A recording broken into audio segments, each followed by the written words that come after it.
If you know your genotype is amongst this list, then stop scrolling, watch this video. AA, SS, AS. I know your own genotype is here, so pause and watch this video. Now, some people do not know what a genotype is, even though we hear it every day. Genotype, genotype, genotype. As your favorite tutor, I'm going to be giving you a short explanation of what a genotype is before we go into the main reason for this video. Genotype is simply the kinds of gene you carry. And in regards to sickle cell, it shows the kind of hemoglobin that is in your red blood cell. I know I've come again now. Some people ask what is hemoglobin. So let's start like this. Hemoglobin is a protein that is found in the red blood cell, and it enables the red blood cell to carry or transport oxygen from the lungs to the body tissues and to carry carbon dioxide from the tissues back to the lungs for exhalation. It also gives the blood its red color. There are different kinds of hemoglobin, but we are going to focus on two: the hemoglobin A, also known as the normal hemoglobin, and hemoglobin S, known as the abnormal hemoglobin.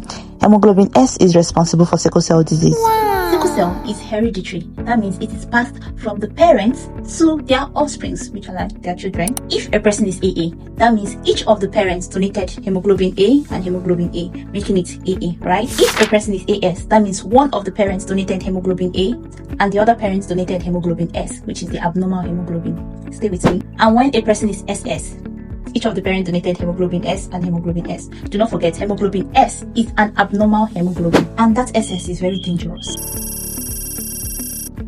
Before you start shouting, oh, God will do it, oh, I'm AS and my partner is AS, or our child is going to be AA or AS, and there's 25% or 0% chance of our child being SS. Let me tell you something heartbreaking. It is very, very possible for an AS and AS couple to bear kids, and all of them will be carriers of sickle cell. I mean, they will all be SS. So there's this popular crossing that people always use, and they think that it works like that. This AS and AS crossing, where they will assume that the first child will be AA, second child will be AS, third child will be AS, and fourth child will be likely SS. No, it doesn't work like that. Just like you cannot determine the sex of a child while conceiving, same as you cannot determine the genotype of that child while you conceive. You can carry the first pregnancy SS, second pregnancy SS, third pregnancy SS, fourth pregnancy SS. Yes, it is very possible for it to happen like that. That's why we've been screaming, as an AS, do not fall in love with an AS. Go and look for an AA like me. Aww. I have good news for you all. If you're already an AS and AS couple, it is very possible for you to have children that are not carriers. Ask me how. The first safe medical option that we can employ to achieve that is number 1, IVF plus PGD.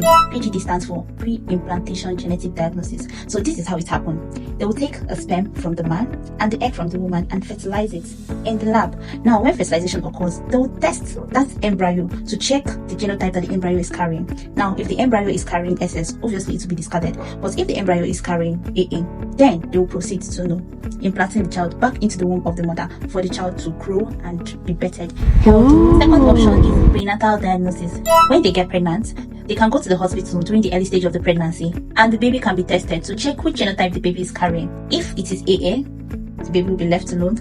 But if the baby is carrying SS, then they can discuss the medical options that can be carried out from there, if they want to have the baby or not. The third medical option is use of donor eggs or donor sperm.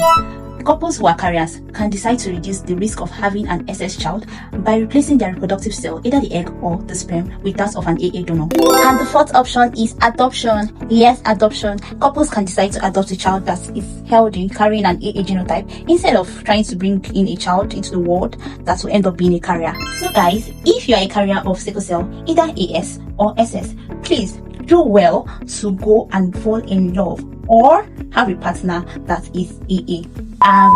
That'll be the end of today's episode. Bye guys, see you on the next episode. Don't forget to like, comment, subscribe.